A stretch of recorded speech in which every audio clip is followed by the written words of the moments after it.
Well, good evening, barflies and lounge lizards, and welcome to Late Night Video. And on this week's episode, we're going to be talking about a movie that I'm just kicking myself for not having seen sooner, and that's Gwendoline, aka The Perils of Gwendoline in the Land of the Yik Yak, a 1984 French film. This is one of those movies I'd heard about for years and years and years, but just for whatever reason never got around to watching until recently, and I was blown away. It's kind of, I'd compare it to like a big adventure kind of movie, good 80s style adventure kind of movie. Something like Romancing the Stone meets Cannibal Women in the Avocado Jungle of Death, but much sleazier than the two of those. So imagine kind of a very sleazy Cannibal Women in the Avocado Jungle of Death. It is Avocado Jungle of Death, right? That's another good one, but I think this one was better. So, Gwendoline tells the story of a young girl, very sheltered, who's on a mission to find her missing father. Her father was a world-renowned, I guess, butterfly observer? Observer? Yeah, that's what you call it. He disappeared in China searching for a rare butterfly. And Gwendoline and her maid, Beth, played by Zabu. Oh yeah, and I forgot to mention, Gwendoline is Tawny Katane. They go on a quest to find her father, and chaos ensues. It goes from being your kind of adventure in the Far East kind of movie to just, there's cannibals, there's a weird primitive futuristic society of warrior women living underground controlling a volcano. I mean, it is all over the place and it is great. Now, the characters / acting. As I said, it stars Tawny Katane as Gwendoline. And this is pre-big Tawny Katane fame, pre the Whitesnake videos. And her character is great. She starts out kind of naive, but by the middle of the movie even, she is tough, she is kicking butt, she is ready to go. Great character. Her maid Beth, really good too. Also kind of a kick buddy sort of character for a maid, servant, whatever you call it. And then, most interestingly, and like with, say, Romancing the Stone or the Cannibal Women movie, you have the kind of the Han Solo character, the lovable scoundrel who you are introduced to. And at first they're scoundrelly and they're only doing what they're doing for money, but then they end up having a heart of gold by the end of the movie. And that's the character of Willard, played by Brent Huff. But let me tell you, his lovable scoundrel stands out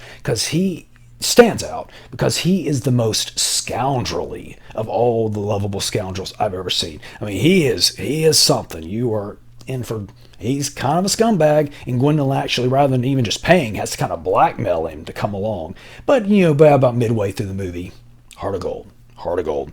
The effects. This is an adventure type movie, but there is actually some gore. There is a great scene in a jail cell where Brent Huff's character, Willard, kind of slams a guy's head through the bars and it tears his ears off all bloody like. Very cool. So yeah, for you gore hounds out there, if you're thinking, well, this may not, there's a little bit of gore in there for you. Notes. Music. Just what you would expect. It's got a great, it's 84 in Europe. So there's still that touch of the 70s there, but there's that touch of the 80s. So it's just a perfect mixture of 80s and 70s kind of score work. Really good. It's a soundtrack I would quite enjoy owning. Sleaze. Let me tell you, this one is slam full of good sleaze. I mean, it is just sleaze-tastic. Any excuse for the girls to be topless, they find it. And it's all really, you're like, wow, there was absolutely no reason for that. And that's the best reason of all. It is really great. And at the end of the movie, all the warrior women are in these tiny little leather warrior. I mean, they make Xena's outfit look like a muumuu or something.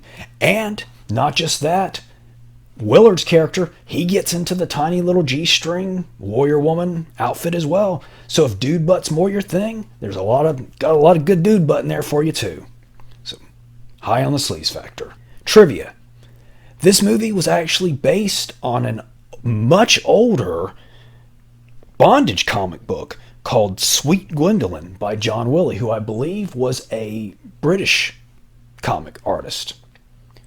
And you can kind of see that. There are some slight bondagey elements, a little bit. The bad guy of the piece kind of she has some bondagey kind of stuff going on there, so you can see that. But as I probably actually should have said this with Sleaze.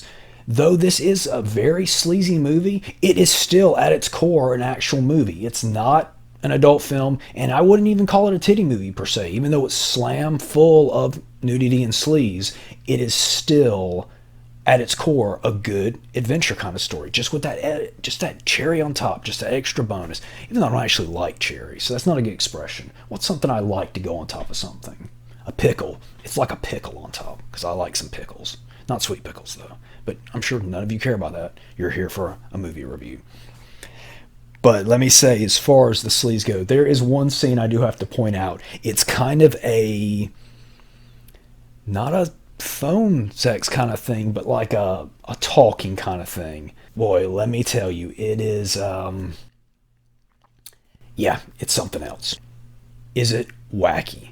Heck yeah, it's wacky. I mean, from cannibals to weird underground bondage women to dudes in leather warrior women outfits. This is such a fun, wacky, odd movie. I mean, it really takes that adventure, almost Indiana Jones-ish thing, and it totally does its own thing. Availability. Gwendoline is still readily available. Matter of fact, I have the Severin Special Edition, which is, as you can see, quite nice looking. It's even got this little slipcase thing. But you can pretty much always count on Severin doing high quality releases. And finally, the rating. I give it 4.5 underground living warrior women in leather thongs. It would probably have even gotten a 5 had it had just a bit more humor. I think a little bit more comedy would have just taken over top. But 4.5 is a very high rating, and it is an excellent movie.